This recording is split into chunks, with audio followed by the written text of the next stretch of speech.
Artificial intelligence संदर्भात राज्य सरकार आणि गुगल यांनी एकत्र येत शेती, आरोग्य, शिक्षण, शाश्वतता आणि स्टार्टअप क्षेत्रात महत्त्वपूर्ण सामंजस्य करार 8 फेब्रुवारी रोजी पुण्यात उपमुख्यमंत्री देवेंद्र फडणवीस यांच्या उपस्थितीत संमत केला।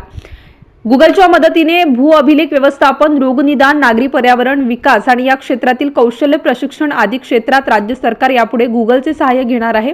राज्याचे मुख्य सचिव नितीन करीर आणि गुगलचे भारत देशासाठीचे प्रमुख संजय गुप्ता यांनी या सामंजस्य करारावर स्वाक्षरी केली आहे। उद्योजकता आणि संशोधन करण्यासाठी गुगल स्टार्टअपला मेंटरशिप देणार आहेत। नेटवर्किंग तसेच गुगल तज्ञांच्या माध्यमातून उद्योग जगताकडून प्रशिक्षण सेवा यामार्फत पुरवल्या जाणार आहेत। राज्य सरकारच्या कौशल्य प्रशिक्षण केंद्रात गुगल प्रशिक्षण सुविधा निर्माण करणार। राज्य सरकारच्या 500 IT प्रोफेशनल्सला अत्याधुनिक शिक्षण प्रशिक्षण देणार आहे। सर्वसामान्य नागरिकांच्या आरोग्य समस्येसंदर्भात मोलाची मदत मिळणार असून टीबी, चेस्ट एक्स-रे, मधुमेह इत्यादींसाठी आर्टिफिशियल इंटेलिजन्सच्या सहाय्याने रुग्ण तपासणीसाठी तंत्रज्ञान पुरविणार आहे।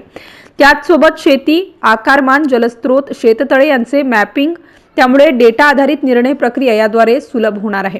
या कराराच्या माध्यमातून प्रदूषणाचे रिअल टाइम मॉनिटरिंग, नगरविकास, विद्युत व्यवस्था, नागरी परिवहन, कार्बन उत्सर्जन कमी करण्याची शाश्वती राज्य शासनाला असून या प्रकल्पाची सुरुवात मुंबईपासून करण्यात येणार आहे।